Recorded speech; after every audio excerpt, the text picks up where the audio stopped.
Pentecost. So they're celebrating Pentecost. And suddenly, verse 2, suddenly there came from the sky a sound like the rushing of a mighty wind, and it filled all the house where they were sitting.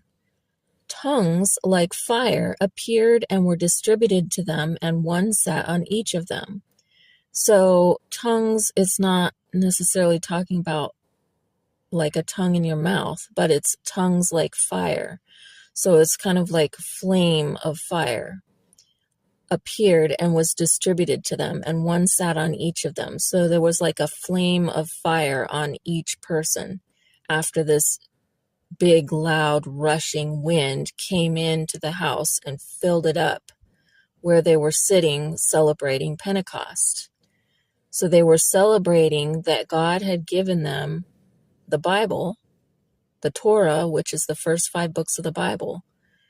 And they're all together. All these believers in Jesus are together in one place, in one room or one building. And here comes this loud, rushing, powerful wind into the house where they're sitting. And suddenly, not only was there wind, you might be able to write that off, but suddenly these flames of fire set on each person.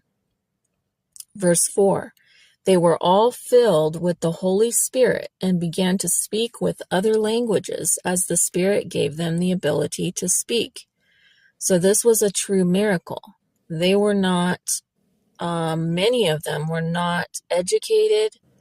They would have only been able to speak the languages that they grew up speaking or that were in their neighborhood, the area where they lived. But suddenly, when the Holy Spirit came and filled them with the sound of this rushing wind, they all began speaking with other languages that the Holy Spirit enabled them to speak.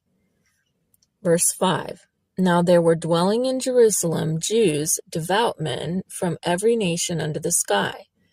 So there were some people staying in Jerusalem. They were Jewish religious people, and they had come from all over the world, and they were living in Jerusalem, probably to focus on God and focus on studying the Torah. But here they were in Jerusalem from all over the world. And verse 6 says, when this sound was heard, the multitude came together and were bewildered because everyone heard them speaking in his own language. So the people outside in the street hear this rushing wind and come running to find out what in the world